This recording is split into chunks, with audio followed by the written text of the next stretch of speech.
Welcome to Planet MicroCap. I'm your host, Robert Kraft, and joining me today is Anthony Margarit. He is the president, CEO, and director at K2 Gold. It's a publicly traded company. I got two symbols for you: KTO on the TSX Venture and KTGDF on the OTCQB. And K2 Gold will be presenting at the upcoming Precious Metal Summit, Beaver Creek, happening September 12 through 15, 2023. For more information to meet Anthony in person, do a one-on-one, or see his presentation, please visit precioussummit.com. And with that, Anthony, thank you so much for joining me today. How you doing? Great, thanks. Thanks for having me. Absolutely. It's great to have you. And this is actually our first time doing an interview together. So let's start us off. Can you start us off with that quick overview and history of the company? Yeah, absolutely. K2 was formed as a successor to Kaminak Gold, which was also a Discovery Group company. Kaminak was acquired by Goldcorp for about $520 million in 2016. We're fully financed and prepared to mobilize a drill program at our Wels property in the Yukon, September 4th. Our team's got a tremendous amount of experience in the Yukon. We look to the Coffee Project as an analog to our Wels project. We'll be mobilizing a light RC drill to the Wels September 4th to kick off follow-up program designed to expand on strong results at the Saddle project, or the Saddle target area, where we had previous drilling that returned highlights of about 3.5 grams over almost 20 meters and 10.3 grams over about 6 meters. We know the system at the Saddle is capable of producing high-grade gold, and we're looking forward to expand the footprint of mineralization there. K2 is focused on the Wels project until it optioned the Mojave project in California, which we drilled in 2020. That drilling returned some of the best oxide gold intercepts in the Southwest US, almost 90 meters at 4 grams of gold, all oxide from surface. We're currently preparing an environmental impact statement outlining our plans for a phase 2 drill program, which is planned to define a 43-101 compliant resource at the Mojave project. And finally, we just released results for the first ever drill program at our SI2 project outside of Tonopah, Nevada. The primary goal of drilling at the SI2 project was to determine whether or not that system was carrying gold. We were successful in confirming that. Although we didn't get the bonanza intercept we were hoping for, we did identify 185 meters of mineralized core. That it does prove that this epithermal system mobilized a tremendous amount of hot mineralized fluid. The next phase of drilling at SI2 will be focused on targeting structures where that fluid's condensed, trapped, and hopefully deposited gold in significant qualities.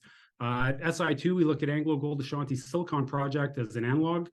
If you look at the grade shells at Silicon, you see very similar results to what we see at SI2. These broad zones of weak mineralization can be signs of leakage from the epithermal system and can really lead to significant discovery. So we're excited about SI2 and everything we have moving forward. Very good. Thank you for that full overview and history there, Anthony. So, what would you say makes K2 unique and different, not only compared to some of your peers that are also exploring in the area, but even the Kaminak story? Because that's clearly where the DNA is all coming from, right? Yeah, absolutely. We've got an amazing team. John Robbins, executive director of K2. Myself, a lot of experience in the Yukon, the North, and North America. I'm a geologist. That's my background. Eric Beitenhuis, my vice president exploration. Eric was the project manager with Kaminak through the Coffee discovery, and then after the acquisition, worked with Goldcorp for a few years before moving on. And Jody Gibson, K2's chief geologist. Jody's responsible for the majority of the discoveries by Sean Ryan's group in the Yukon as well. So Jody was awarded the Prospector of the Year a few years back in the Yukon. Team with great experience. Our company's a proud member of Discovery Group companies. Discovery Group's an alliance of 8 individual public companies with a proven track record generating shareholder value through responsible, sustainable, and innovative development. Since 2016, Discovery Group companies have generated over $500 million in direct and indirect expenditures. That's resulted in almost $3 billion of merger and acquisition activity. Most recent success being the sale of Great Bear Resources to Kinross Gold Corporation at a valuation of $1.8 billion. As a member of Discovery Group, we're surrounded by a team with incredible experience, knowledge, access to capital markets, and deal flow that separates us from the rest of the pack. Very good. So I'd love to get your background a little bit more as well. So, I mean, just clarify, you were part of that Kaminak team too, or? I consulted Kaminak. So my background, said I'm a geologist. My first job landed me in the Northwest Territories. Was working in exploration. Diamond exploration was the big thing in Canada at the time. There wasn't a lot else going on due to the markets. diamond exploration blew up. I was just beginning my degree as a geologist and was lucky enough to get a job up in the Northwest Territories. Second season I worked up there, the project we were working on, we made a discovery which ended up being the Diavik diamond mine. I spent more than 10 years, almost 15 years in the Northwest Territories, none of it in the Yukon, exploring for diamonds, gold base metals, a variety of other precious metals. And then I moved into consulting. During that time in the Northwest Territories, that's when I first worked with Discovery Group, with a diamond company they had back then, Indicator Minerals. After that, 2008 happened, kind of really hit the reset button on exploration. Gave me a chance to move out of exploration and into some marketing, which gave me some great experience. And then came back into the industry as a consultant. Did some work with Kaminak just as the acquisition was happening with Goldcorp, and then worked on the project for a few more years with Goldcorp.